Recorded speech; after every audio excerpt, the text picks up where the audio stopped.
Okay, first of all hi అందరికీ, ఇక్కడ వచ్చిన అందరికీ thank you so much. Media వాళ్ళకి అందరికీ థ్యాంక్ యూ సో మచ్.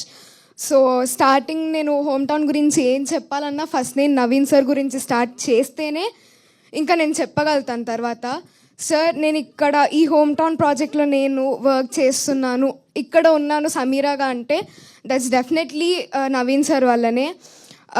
జనరల్గా ఎక్కడికి వెళ్ళినా చెప్తుంటారు నైస్ అమ్మ, బాగా చేసావు, మళ్ళీ వర్క్ చేద్దామని అని అంటారు. సో 90s నేను చేసినప్పుడు కూడా సార్ సెట్లోకి వచ్చారు, మానిటర్ దగ్గర కూర్చొని చూస్తున్నారు.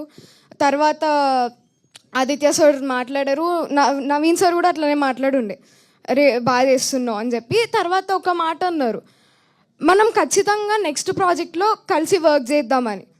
నేనేందంటే అరే అందరు చెప్పే మాటే కదా, సర్లే లక్ ఉంటే చేద్దాం అని ఒక దీంట్లో ఉండే. తర్వాత ఇలా హోమ్ టౌన్ గురించి కాల్ రావడం, వెళ్ళడం, ఇమీడియట్గా కట్ చేస్తే లుక్ టెస్ట్లో సార్ ఒక మాట అన్నారు, శ్రావ్య ఈ ప్రాజెక్ట్లో నేను ఇన్సిస్ట్ చేశాను నీ కోసం అని చెప్పారు. ఆ ఒక్క మాట ఐ వాజ్ రియలీ హ్యాపీ. ఎందుకంటే ఒక ప్రొడ్యూసర్ సార్, ఇంత ఆయన మంచి ప్రొడ్యూసర్ ఉండే ఆయన ఇంత ఫోకస్ చేసి ఇంత సపోర్ట్ చేయడం కూడా నాకు చాలా హ్యాపీ అనిపించింది. Sir, Naveen sir, thank you so much for your support. And next MNOP productions, thank you sir. Rajasekhar sir, Vinod sir, thank you so much. Sharvin sir, thank you so much for supporting. And Srikanth sir, మా director. ఈ character నేను ఎట్లా చేస్తానో, ముస్లిం character కదా అని అనుకొని ఉండే first time, ఎట్లుంటుంది ఎక్స్పీరియన్స్ అని అనుకున్నా. కానీ మీరు సెట్లో మాకు ఆ ఫ్రీడమ్ ఇవ్వడం వల్ల లిటరలీ చాలా హెల్ప్ అయింది సార్ అది మాకు. ఎందుకంటే ఎట్లా చేయాలి అనేది నాకు కూడా ఐడియా లేదు. ఎందుకంటే Muslim character is like first time నేను ఆ క్యారెక్టర్లో చేయడం, అది చాలా నాకు కొంచెం అనిపించింది, అరే చేయగలుగుతామా లేదా అనేసి. But thank you so much sir, మీరు కూడా సపోర్ట్ చేసి సెట్లో అరే ఉన్నది ఉన్నట్టు కాకుండా డింపుల్ ఇలా చేద్దాం, డింపుల్ అలా చేద్దాం, అది చేయండి, ఆ సపోర్ట్ మీరు ఇవ్వడం వల్ల థ్యాంక్ యూ సో మచ్. ఈరోజు నేను ఇంత బాగా వచ్చిందని అనుకుంటున్నాను. అండ్ రాజీవ్ సార్, మీతో నాకు సీన్స్ లేవు, కానీ అయినా కూడా మీరు నన్ను ఇంత సపోర్ట్ చేశారు. అది ఎక్కడి నుంచి అంటే సెట్లో మీరు ఆ రోజు నన్ను లుక్ టెస్ట్లో నుంచి ఇప్పటి వరకు లాస్ట్ ఇంటర్వ్యూ అన్నిటి దగ్గర సపోర్ట్ చేసి శ్రావ్య అని చెప్పేసి నేను లిటరలీ అనుకోలేదు సార్. నేను భయం ఉండే నాకు, అరే రాజీవ్ సార్ మాట్లాడతారా లేదా, ఎందుకు కామ్గా ఉందాంలే అన్నట్టు ఉండే. But thank you so much sir, మీరు సపోర్ట్ చేయడం, ఇంత ఫన్గా ఉంటారని నేను అస్సలు ఎక్స్పెక్ట్ చేయలే. Thank you so much. Jhansi ma'am కూడా థ్యాంక్ యూ సో మచ్. మీతో నాకు నిజంగానే కనెక్షన్ లేదు, but your so sweet ma'am, thank you so much. And Suresh sir, thank you so much for your music. అంటే ఎప్పుడు ఎట్లుండేదంటే ఒక లవ్ సాంగ్, ఏదైనా ఒక సాంగ్ విన్నప్పుడు అరే ఇట్లా ఒక సాంగ్ మనకు కూడా పెడితే బాగుండేది కదా అని ఉండేది జనరల్గా, అట్లా లైట్గా ఉండేది. ఇందులో నాకు ఒక సాంగ్ ఉంది అనగానే ఎగ్జైట్మెంట్ ఇంకా ఇంట్లో చూడాలి, ఎగిరి గంతేసి ఆ హ్యాపీనెస్ వేరే ఉంటుందిలేండి. శ్రీరామ్ చంద్ర గారు, thank you so much.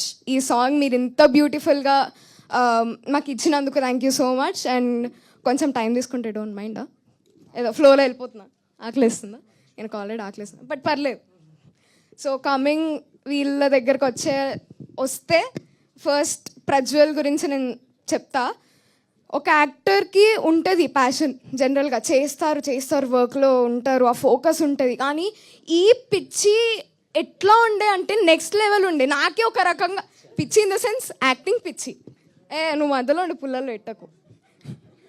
So ఇంత ఏందిరా నాయన ఈ పిచ్చి నేను ఒక రకంగా అనుకుని ఉండే. నేను అరే అమ్మ ఏంది ప్యాషన్, ఏంది ఇది, చెయ్యాలి, డింపుల్ అట్లా చేద్దాం, డింపుల్ ఇట్లా చేద్దాం. ఆ ఇంప్రొవైజేషన్ వేరే లెవెల్ ఉండే. సెట్లో స్క్రిప్ట్ ఉంటుంది కానీ మేము సెట్లో చేసిన ఇంప్రొవైజేషన్స్ చాలా ఎక్కువ.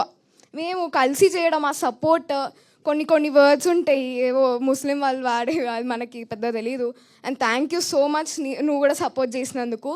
And I think I'm very happy నీతో వర్క్ చేయడం. అండ్ హోప్ఫుల్లీ నెక్స్ట్ కూడా మీ అందరితో వర్క్ చేస్తానని అనుకుంటున్నా సార్, మీతో కూడా. And thank you for your support. And next Saira, ఈ ఫస్ట్ నేను లుక్ టెస్ట్ రోజు వచ్చినప్పుడు మా ఫాదర్ అని ఉండే, అరే పిల్లోడు 90s వేసిండు కదా వివక్ష క్యాండిడేట్ అని చెప్పేసి. నేను అనుకోలే, చూద్దాంలే డాడీ లోపలికి వెళ్ళాక. బట్ నేను అనుకున్నా అరే అవును కదా అని. అసలు ఏమన్నా ఫన్నా నేను అసలు అనుకోలే వీళ్ళు ఇట్లా మింగిల్ అవుతారని. ఎందుకంటే వీళ్ళందరికంటే నేను కొంచెం చాలా చిన్నదాన్ని, అవన్నీ ఇప్పుడు వద్దులేండి. బట్ థ్యాంక్ యూ, నువ్వు కూడా సెట్లో చాలా చాలా చాలా ఫన్ ఉండే. నువ్వు ఉన్నా అంటే ఆ రోజు మాకు ఇట్లా స్టమక్ పెయిన్, ఇట్లా జా పెయిన్ వస్తుండే నవ్వలేక. ఇప్పటికి ఇదిగో ఇట్లా నువ్వు నవ్వితేనే మాకు ఒక ఎంటర్టైన్మెంట్ వస్తుంది సాయిరా, సీరియస్గా. Thank you so much. And Anirudh, మీరు సార్ పెద్దోళ్ళు